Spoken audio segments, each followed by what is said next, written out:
ভূ রাসায়নিক চক্র। সমস্ত জীবদের বেঁচে থাকার জন্য এবং দেহ গঠনের জন্য কিছু রাসায়নিক মৌল দরকার হয়। এই মৌলগুলো জীব পরিবেশ থেকে পায়। কিন্তু শুধু যদি এই মৌল জীবরা ক্রমশ নিয়েই যেত, তাহলে একসময় এই মৌল পরিবেশে ফুরিয়ে যেত। তা কিন্তু হয় না, কারণ কোনো না কোনোভাবে জীবদেহ থেকে ওই মৌল আবার পরিবেশেই ফিরে যায়। একেই জৈব ভূ রাসায়নিক চক্র বলে। যে চক্রাকার পথে জীবদেহ গঠনে প্রয়োজনীয় বিভিন্ন রাসায়নিক মৌল পরিবেশ থেকে জীবদেহে আসে এবং জীবদেহ থেকে আবার পরিবেশে ফিরে যায়, তাকেই জৈব ভূ রাসায়নিক চক্র বলে। এবার আমরা দেখি নাইট্রোজেন চক্র। যে পদ্ধতিতে বায়ুর নাইট্রোজেন মাটিতে যুক্ত হয় এবং মাটির নাইট্রোজেন বায়ুতে ফিরে যায় ও পরিবেশে নাইট্রোজেনের সমতা বজায় রাখে, তাকে নাইট্রোজেন চক্র বলে। বায়ুতে নাইট্রোজেনের পরিমাণ ৭৭.১৭%। এই চক্রটিও দুটি পর্যায়ে সম্পন্ন হয়: নাইট্রোজেন স্থিতিকরণ ও নাইট্রোজেন মোচন। নাইট্রোজেন স্থিতিকরণ প্রথমত আকাশে বিদ্যুৎ চমকানো বা বাজ পড়ার ফলে বাতাসের নাইট্রোজেন অক্সিজেনের সাথে মিলে নাইট্রিক অক্সাইড তৈরি করে, যা আবার অক্সিজেনের সাথে বিক্রিয়ায় নাইট্রোজেন ডাই অক্সাইড উৎপন্ন করে। এই যৌগ বৃষ্টির জলের সাথে মিশে যখন মাটিতে পড়ে, তখন নাইট্রেট যৌগ তৈরি হয়। দ্বিতীয়ত, মাটিতে থাকে এমন কয়েক রকম নাইট্রোজেন স্থিতিকারী জীবাণু বায়ু থেকে সরাসরি নাইট্রোজেন শোষণ করে মাটিতে যুক্ত করে, যেমন স্বাধীনজীবী ও মিথজীবী ব্যাকটেরিয়া এবং নীলাভ সবুজ শৈবাল। তৃতীয়ত, প্রাণীদের বর্জ্য ও রেচন পদার্থ এবং জীবেদের মৃতদেহকে বিয়োজকেরা বিয়োজিত করে অ্যামোনিয়া উৎপন্ন করে, যা পরে অ্যামোনিয়া নাইট্রিফাইং জীবাণু দ্বারা নাইট্রাইট ও নাইট্রেটে পরিবর্তিত হয়। নাইট্রোজেন মোচন মাটির নাইট্রেট যৌগ ডিনাইট্রিফাইং জীবাণু দ্বারা ভেঙে গিয়ে আবার নাইট্রোজেন তৈরি করে, যা বায়ুমণ্ডলে ফিরে যায়।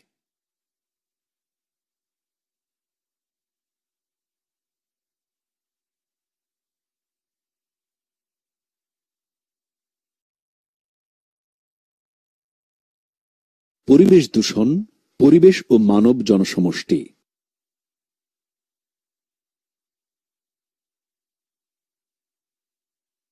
পরিবেশের ভৌত, রাসায়নিক ও জৈবিক বৈশিষ্ট্যের মধ্যে যে অবাঞ্ছিত পরিবর্তন জীবের জীবন ধারণকে ক্ষতিগ্রস্ত করে, তাকে দূষণ বলে।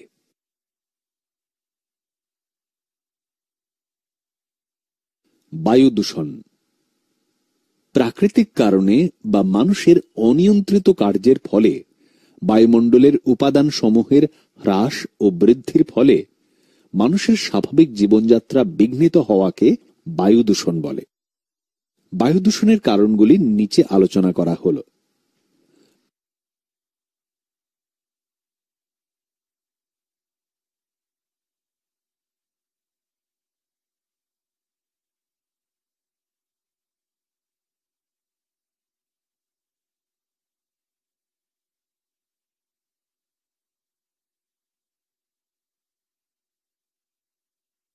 বায়ু দূষণের ফলাফল। অ্যাসিড বৃষ্টি বিভিন্ন কলকারখানা থেকে উৎপন্ন ও রান্নার ফলে নির্গত SO2, NO2 জলের সাথে বিক্রিয়া করে বায়ুমণ্ডলে H2SO4 ও HNO3 তে পরিণত হয়ে শিশির, তুষার বা বৃষ্টির জলের সঙ্গে মাটিতে পতিত হওয়ার ঘটনাকে অম্লবৃষ্টি বলে। অ্যাসিড বৃষ্টির ফলে অনেক মার্বেল সৌধ ও ভাস্কর্যের ক্ষতি হয়, যাকে লেপ্রসি বলে, যেমন তাজমহল, কলকাতার ভিক্টোরিয়া। এছাড়াও বিভিন্ন ধরনের উদ্ভিদের পাতা ক্ষতিগ্রস্ত হয়। আবার সামুদ্রিক প্রাণীর, মাটির, লোহার, ভাস্কর্য শিল্প, গাছের, মাছের, মানুষের শারীরিক, জলজ প্রাণীর প্রভৃতির প্রভূত ক্ষতি লক্ষ্য করা যায়। বায়ু দূষণের প্রভাব মানুষের শরীরেও লক্ষ্য করা যায়। দূষিত বায়ুর ফলে মানুষের শরীরে সব থেকে বেশি ফুসফুস ক্ষতিগ্রস্ত হয়। তুলোর আঁশ, অ্যাসবেস্টস, কার্বন কণা, SO2, বেঞ্জোপাইরিন প্রভৃতির বায়ুদূষকের প্রভাবে বিভিন্ন ফুসফুস সংক্রান্ত রোগ হয়। জলদূষণ। জলে ক্ষতিকারক অবাঞ্ছিত জীবাণু বা বস্তুর উপস্থিতির কারণে জলের ভৌত, রাসায়নিক বা জৈব বৈশিষ্ট্যের পরিবর্তন ঘটে, ফলে অন্যান্য জীবের গ্রহণ অযোগ্য হয়। একে বলে জলদূষণ।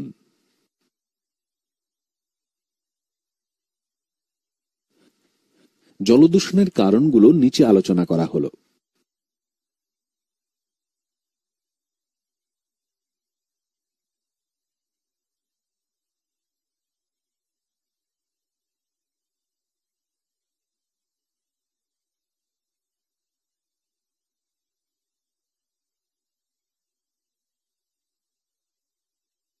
জল দূষণের ফলাফল খুব মারাত্মক। দেখে নেই জল দূষণের ফলে কি কি রোগ হয় এবং সংঘটিত রোগের লক্ষণ কি ও জীবাণু কি প্রকৃতির। দূষিত জল সেবনের ফলে কলেরা রোগ দেখা দেয়। কলেরা আক্রান্ত রোগীর বমি ও উদরাময় দেখা যায়। শরীর প্রচুর পরিমাণ দুর্বল হয়ে পড়ে। কলেরা একটি ব্যাকটেরিয়া ঘটিত রোগ। জল দূষণের ফলে গঠিত আরেকটি ক্ষতিকারক রোগ হল টাইফয়েড। এর ফলে রোগীর মাঝে মাঝেই প্রবল জ্বর আসে এবং মাথা যন্ত্রণা হয়, বমি বমি ভাব হয় এবং কিছু খাওয়ার ইচ্ছা থাকে না। টাইফয়েড একটি ব্যাকটেরিয়া ঘটিত রোগ। দূষিত জল সেবনের ফলে জিয়ার্ডিয়াসিস নামক একটি প্রোটোজোয়া ঘটিত রোগ হয়। এর ফলে উদরাময় দেখা দেয় এবং রোগীর পেটে ব্যথা হয়। পোলিও মানব জীবনের অভিশাপ, যার একটি অন্যতম কারণ হল দূষিত পানীয় জল। ভাইরাস ঘটিত রোগ পোলিও আক্রান্ত ব্যক্তির হাত পা বেঁকে যায় এবং সংকীর্ণ হয়ে পড়ে। অতিপৌষ্টিকতা বা ইউট্রিফিকেশন। জমিতে ব্যবহৃত ফসফেট সার, কাপড় কাচার ডিটারজেন্ট থেকে ফসফেট জলে মিশলে, জলাশয়ে আবর্জনা ফেললে, মাটি ক্ষয় পেয়ে মাটির উর্বর উপাদান জলে মিশলে ইউট্রিফিকেশন ঘটে। ইউট্রিফিকেশনের ফলাফল: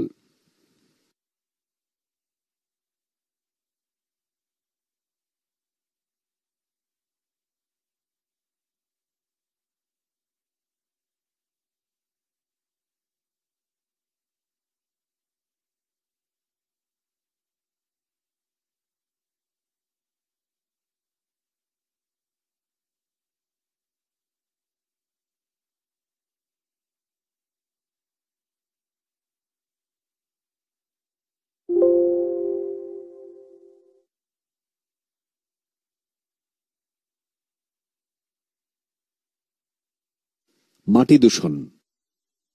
অবাঞ্ছিত ক্ষতিকর জৈব ও রাসায়নিক পদার্থ মাটিতে মিশে মাটির স্বাভাবিক স্তর নষ্ট করে। মাটির এই গুণগত অবক্ষয়কে মাটি দূষণ বলে। নিচে মাটি দূষণের উৎসগুলি দেওয়া হল।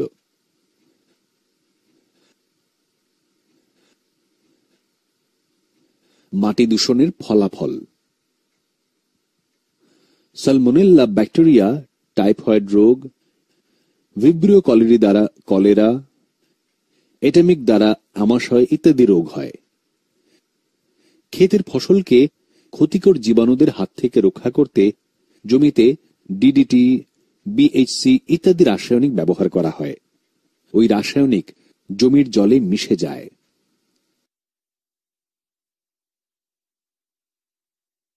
শব্দ দূষণ।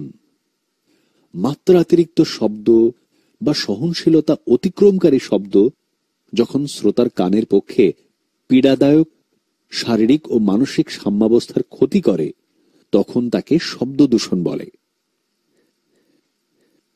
শব্দ দূষণের কারণ: যানবাহন, বাস, লরি, ট্যাক্সি, মোটরবাইক প্রভৃতি থেকে বিকট আওয়াজ ট্রাফিক অঞ্চলে কিংবা রাস্তা সংলগ্ন হাসপাতালে কিংবা শিক্ষায়তনে শব্দ দূষণ ঘটায়। শিল্প কলকারখানা। শিল্প সংস্থায় সাইরেনের শব্দ, টেক্সটাইল লুম, নিউজপেপার প্রেস থেকে যন্ত্রণাদায়ক শব্দের সৃষ্টি, কল কারখানার গেটে মাইক লাগিয়ে মিটিং, এগুলি থেকে বিকট শব্দ, এ সমস্তই শব্দ দূষণের কারণ। শব্দ দূষণের ফলাফল: মানুষের ওপরে প্রভাব। কান।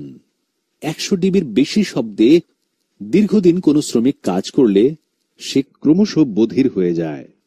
160 ডিবির তীব্রতায় কানের পর্দা ফেটে যায়।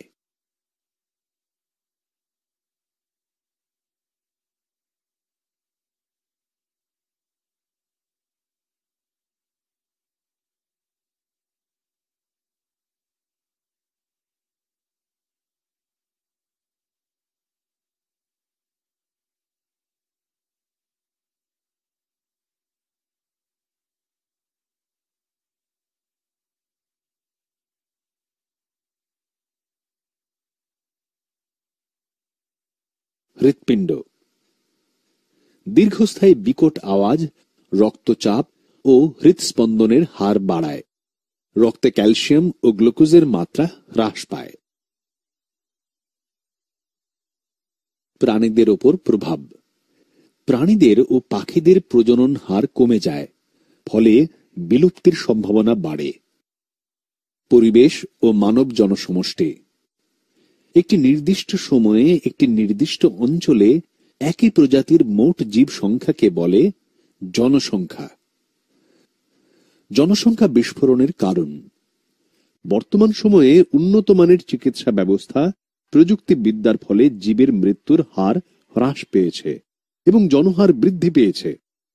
জৈব প্রযুক্তিবিদ্যার সঠিক ব্যবহারের ফলে খাদ্য ভাণ্ডারের পরিমাণও বৃদ্ধি করা সম্ভব হয়েছে। ফলে মানব জনসংখ্যার সমষ্টি প্রচুর পরিমাণে বৃদ্ধি পেয়েছে। এক কথায় বলা যায় জনসংখ্যার বিস্ফোরণ ঘটেছে।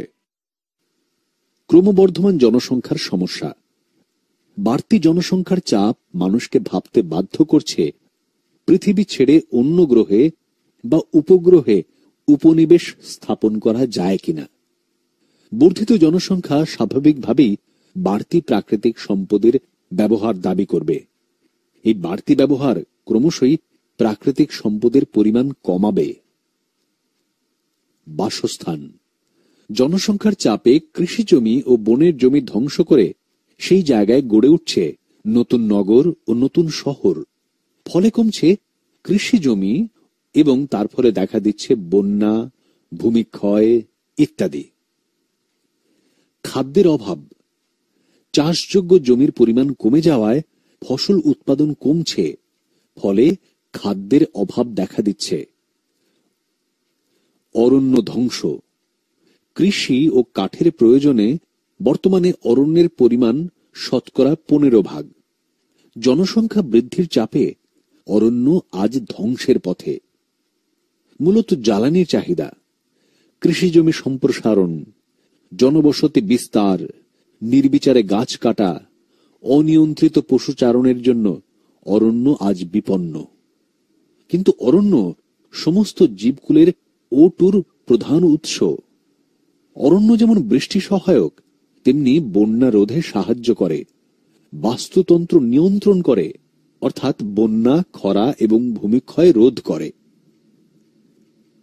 পানীয় জলের সংকট: পরিবেশ দূষণের ফলে পুকুর, নদীর জল দূষিত হওয়ার দরুন মানুষের পানীয় জলের পরিমাণ প্রতিদিন কমছে। শক্তির সংকট: জনবিস্ফোরণের পাশাপাশি শিল্পায়ন ও নগরায়নের ফলে বেড়েছে শক্তির চাহিদা। অতিরিক্ত শক্তির যোগান দিতে যথেচ্ছভাবে খরচ করা হচ্ছে কয়লা, পেট্রোল, জীবাশ্ম জ্বালানির মতো উৎস। এইসব সম্পদ যেহেতু পুনরায় ব্যবহৃত হয় না, তাই ভবিষ্যতে দেখা দেবে শক্তি সংকট। খনিজ সম্পদের সংকট: কয়লা, পেট্রোলের মতো খনিজ বস্তু পুনর্গঠনের অযোগ্য বস্তু। ফলে জনসংখ্যা বৃদ্ধির সঙ্গে সঙ্গে বেড়েছে কলকারখানা, সেই সঙ্গে বেড়েছে বিদ্যুৎ ব্যবস্থা এবং অন্যান্য শিল্প। এইসব ক্ষেত্রে লোহা, তামা বা অন্যান্য খনিজ দ্রব্য বিভিন্নভাবে ব্যবহৃত হওয়ায় খনিজ সম্পদও আজ সংকটের মুখে। দূষণ: জনবিস্ফোরণের সঙ্গে জনসাধারণের চাহিদা মেটানোর উদ্দেশ্যে গড়ে উঠেছে শিল্প, নগর, সঙ্গে যানবাহনের সুবিধা। তার ফলে জ্বালানির ব্যবহারে সৃষ্টি হচ্ছে ধোঁয়া, যা বায়ুকে দূষিত করছে। নগরের বর্জ্য পদার্থ জলের সঙ্গে মিশে জলকে দূষিত করছে। অতিরিক্ত খাদ্য সৃষ্টির জন্য ব্যবহার করা হচ্ছে রাসায়নিক সার, কীটনাশক ইত্যাদি। এর ফলে ঘটছে দূষণ। বায়ুমণ্ডলের পরিবর্তন ও বিশ্ব উষ্ণায়ন, বনাঞ্চল ধ্বংস, বন্যা, খরা, দূষণ, ভূমিক্ষয় প্রভৃতি কারণে বায়ুমণ্ডলের পরিবর্তন ঘটছে। ফলে বিভিন্ন ঋতুর সময়কাল বদলেছে। দেখা দিয়েছে বাস্তুতন্ত্রের ভাঙন। গ্রিনহাউস গ্যাসের প্রভাবে পৃথিবীর তাপমাত্রা বেড়েছে।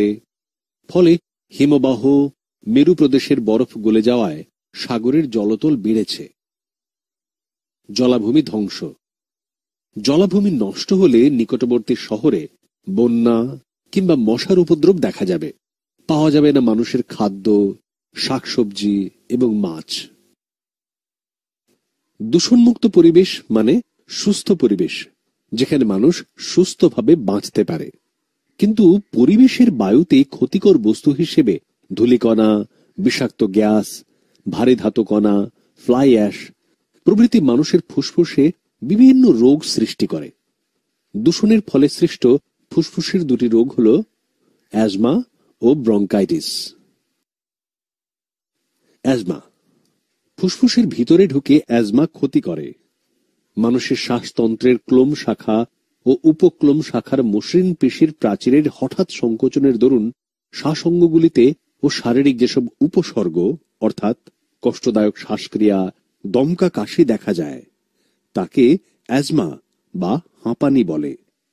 অ্যাজমার ফলে অনিয়মিত কাশি, কষ্টদায়ক প্রশ্বাস নিঃশ্বাস বা ডিসপ্লিয়া, সাঁই সাঁই শব্দ, শ্লেষ্মা মিশ্রিত লালা প্রভৃতি দেখা যায়।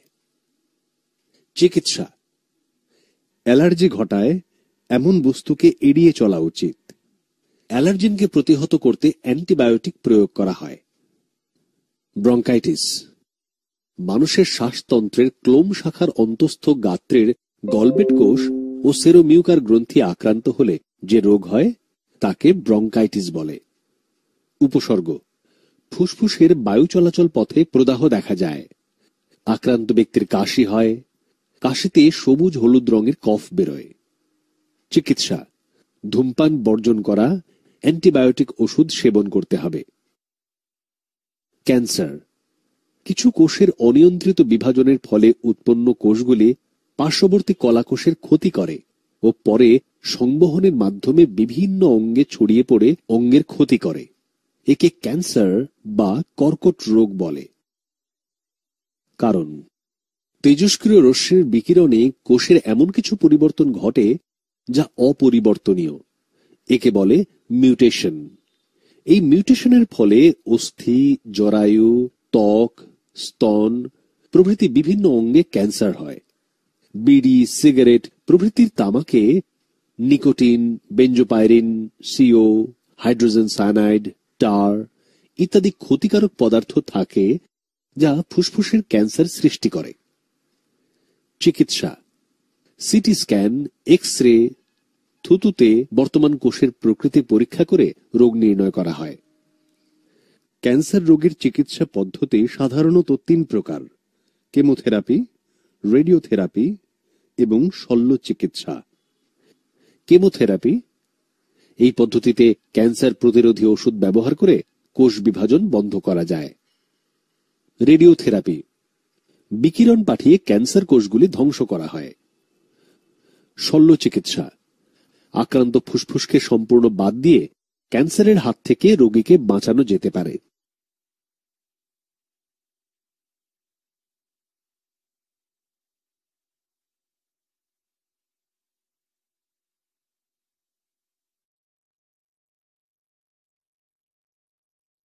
জীববৈচিত্র্য ও সংরক্ষণ।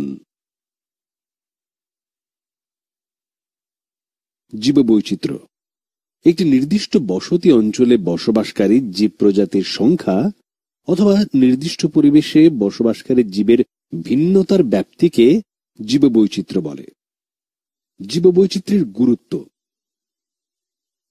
খাদ্য উৎপাদনে, ওষুধ ও ড্রাগ উৎপাদনে, দৈনন্দিন জীবনের প্রয়োজনীয় সামগ্রী উৎপাদনে, বহনের কাজে, চিত্ত বিনোদন, গৃহ নির্মাণে, গবেষণার কাজে, বাস্তুতন্ত্রের ভারসাম্য রক্ষার, জলবায়ু নিয়ন্ত্রণে, সাংস্কৃতিক পরিবেশ গড়ে তুলতে, শিল্পের কাঁচামালে, শিক্ষার ক্ষেত্রে জীববৈচিত্র্যের গুরুত্ব অপরিসীম।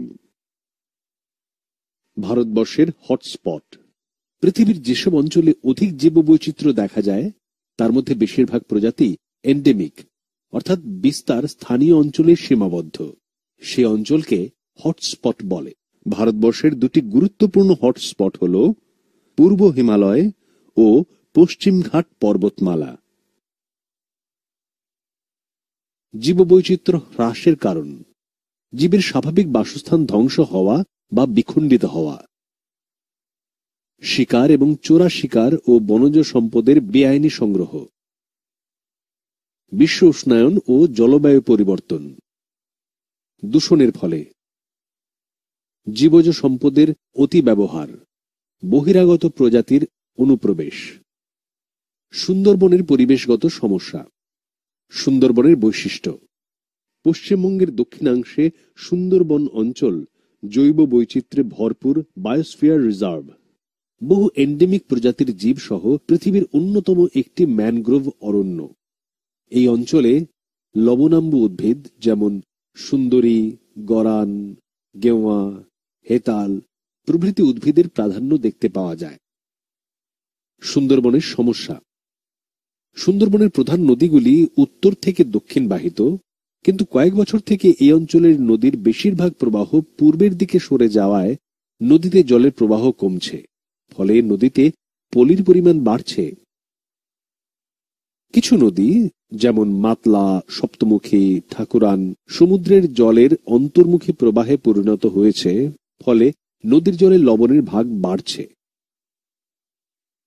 পলি জমায় জোয়ারের সময় জলতল বেড়ে যায় ও বিশ্ব উষ্ণায়নের ফলে সমুদ্রের জলতলের বৃদ্ধি ঘটেছে, ফলে সুন্দরবন অঞ্চল জোয়ারের সময় ডুবে যাচ্ছে।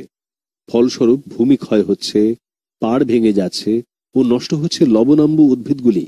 জনবসতি বেড়ে যাওয়ায় বায়োডাইভার্সিটি বিনষ্ট হচ্ছে। চোরা শিকারীরা গাছ কাটার ফলে মাটি ধরে রাখার ক্ষমতা কমছে। সংরক্ষণ। এই পৃথিবী আমাদের না, আমাদের মানে শুধু আমরা মানুষরা নই। আমরা মানে পৃথিবীতে থাকা সমস্ত প্রাণী, সমস্ত উদ্ভিদ অর্থাৎ সমস্ত জীব। শুধু তাই নয়, পৃথিবীর জল, মাটি, বাতাস অর্থাৎ পরিবেশ, এই সব কিছু নিয়েই পৃথিবীর অস্তিত্ব। কিন্তু বর্তমানে কখনো কখনো আমরা মানুষরা সেটা ভুলে যাই, আর নিজেদের আপাত সুখ স্বাচ্ছন্দ্য অথবা সামান্য ইচ্ছা পূরণের জন্য পৃথিবীর অন্যান্য জীব বা জড়বস্তুর যথেচ্ছ ব্যবহার বা অপব্যবহার করে ফেলি। কিন্তু আমাদের মনে রাখতেই হবে, এই পৃথিবীর ওপর আমাদের যতটা অধিকার আছে ঠিক ততটা অধিকার ওদেরও আছে। পৃথিবীর এই সব সম্পদকে ধ্বংস করার কোনো অধিকার আমাদের নেই, বরং এদের সংরক্ষণ করাই আমাদের কাজ। সংরক্ষণ। আচ্ছা, এই সংরক্ষণ বলতে আমরা কি বুঝি? যে বিশেষ বৈজ্ঞানিক পদ্ধতির সাহায্যে পরিকল্পনা মাফিক পরিবেশের বিভিন্ন সম্পদ যেমন জল, মাটি, বন, প্রাণী ইত্যাদির হিসেব মতো ব্যবহার করা হয় এবং এই সম্পদগুলো যাতে পরিবেশে টিকে থাকে তার জন্য প্রয়োজনীয় ব্যবস্থা নেওয়া হয়, অর্থাৎ এদের সুরক্ষা দেওয়া হয়, তাকেই সংরক্ষণ বলে। সংরক্ষণে প্রাকৃতিক সম্পদকে আবার নতুন করে পরিবেশে ফিরিয়ে আনার চেষ্টাও করা হয়। জীববৈচিত্র্যের সংরক্ষণ। ইন সিটু সংরক্ষণ। জীবকে তার স্বাভাবিক পরিবেশে অর্থাৎ সম্পূর্ণ বাস্তুতন্ত্র সহ সংরক্ষণকে ইন সিটু সংরক্ষণ বলে। যেমন জাতীয় উদ্যান, অভয়ারণ্য, সংরক্ষিত বনাঞ্চল, অভয়ারণ্য। যেসব বনাঞ্চলে কিছু কিছু বিলুপ্তপ্রায় প্রাণী স্বচ্ছন্দে জীবনযাপন করতে পারে তাদের অভয়ারণ্য বলে। এখানে মাছ ধরা, প্রাণী হত্যা, কাঠ কাটা, এমনকি বিনা অনুমতিতে প্রবেশ নিষেধ। জাতীয় উদ্যান অভয়ারণ্য অপেক্ষা আয়তনে বড় এবং শুধুমাত্র বন্য প্রাণীদের জন্য সুরক্ষিত যে উদ্যান কেন্দ্রীয় সরকারের নিয়ন্ত্রণাধীন তাকে বলে জাতীয় উদ্যান। এখানে গাছপালা কাটা, চাষাবাদ করা, গরু মোষ চড়ানো, প্রাণী হত্যা নিষিদ্ধ। সংরক্ষিত বন যে বনাঞ্চলে কোনো কারণে প্রাণীর সংখ্যা কমে গেলে বন বিভাগের পরামর্শ অনুযায়ী রাজ্য সরকার নির্দিষ্ট সময়ের জন্য জনগণের প্রবেশ একেবারে নিষিদ্ধ করে দেন, ওই বনাঞ্চলকে সংরক্ষিত বন বলে। বায়োস্ফিয়ার রিজার্ভ বহুমুখী উদ্দেশ্য সাধনের প্রয়াসে সংরক্ষিত অঞ্চলে, যেখানে বিভিন্ন প্রাকৃতিক বায়োমের জীব সম্প্রদায়ের সংরক্ষণের সঙ্গে সঙ্গে ওয়াইল্ড পপুলেশন ও ওই অঞ্চলের আদিবাসীদের জীবনযাত্রা ও কৃষ্টির সংরক্ষণ করা হয়, তাকে বায়োস্ফিয়ার রিজার্ভ বলে। বায়োস্ফিয়ার রিজার্ভের অন্তর্গত অঞ্চলগুলি হল: কোর অঞ্চল, আইনত সংরক্ষিত অঞ্চল, মানুষের এই অঞ্চলে প্রবেশ নিষেধ। বাফার অঞ্চল, সাধারণের প্রবেশ নিষিদ্ধ, গবেষণা, শিক্ষামূলক ও বিশেষ সম্পদ আহরণের জন্য মানুষের নিয়ন্ত্রিত প্রবেশাধিকার আছে।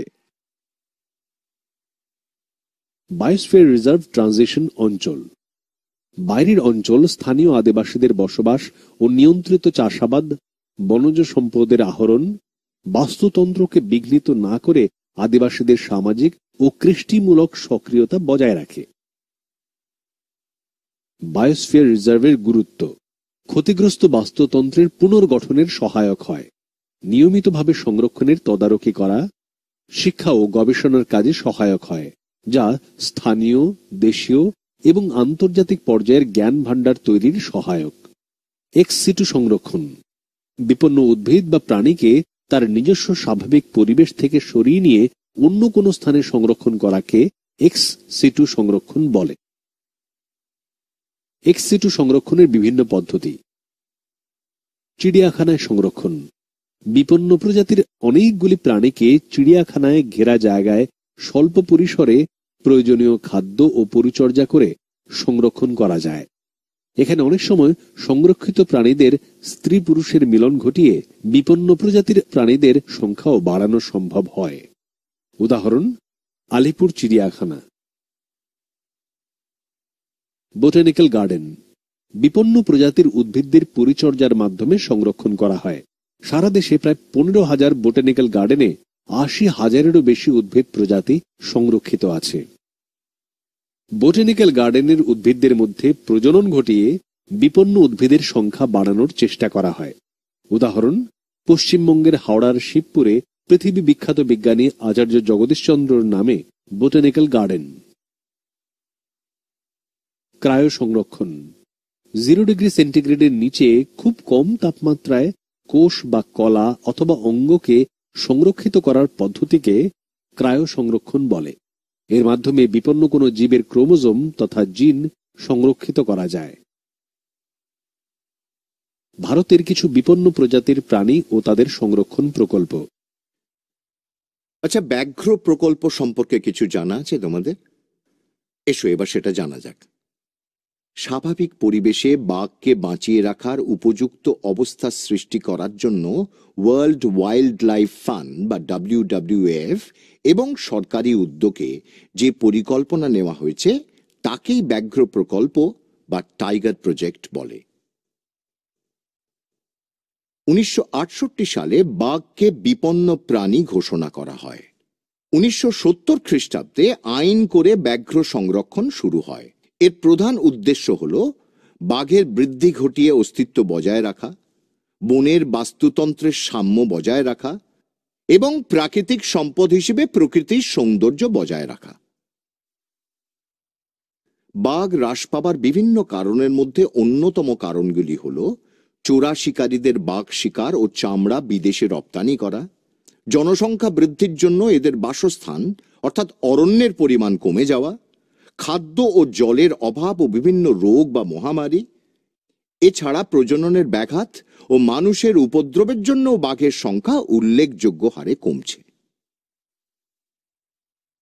বাঘ সংরক্ষণের কয়েকটি উপায় হিসেবে বলা যায়, বাঘেদের জন্য নির্দিষ্ট এলাকা তৈরি করে উপযুক্ত বাসস্থান তৈরি করা, আইন প্রণয়ন করে বাঘ শিকার বন্ধ করা, যথেষ্ট খাদ্য, জল ও ওষুধের ব্যবস্থা করা এবং নিভৃত প্রজননের পরিবেশ সৃষ্টি করা।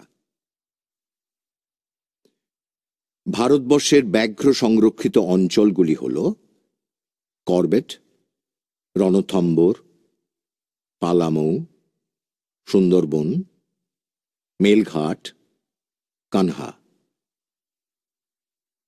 সিংহ, গির সিংহ প্রকল্প বা গির লায়ন প্রজেক্ট। উদ্দেশ্য: গির সিংহ প্রজেক্টের উদ্দেশ্য ছিল এশিয়াটিক সিংহের সংখ্যা বৃদ্ধি। গন্ডার, গন্ডার সংরক্ষণ প্রকল্প। উদ্দেশ্য গন্ডারের সংখ্যা বৃদ্ধি। কুমির, ভারতীয় কুমির প্রজনন প্রকল্প। রেড পান্ডা, রেড পান্ডা সংরক্ষণ প্রকল্প। WWF ইন্ডিয়া এবং এনভায়রনমেন্ট অ্যান্ড ওয়াইল্ড লাইফ ম্যানেজমেন্টের উদ্যোগে এই প্রকল্প শুরু হয়।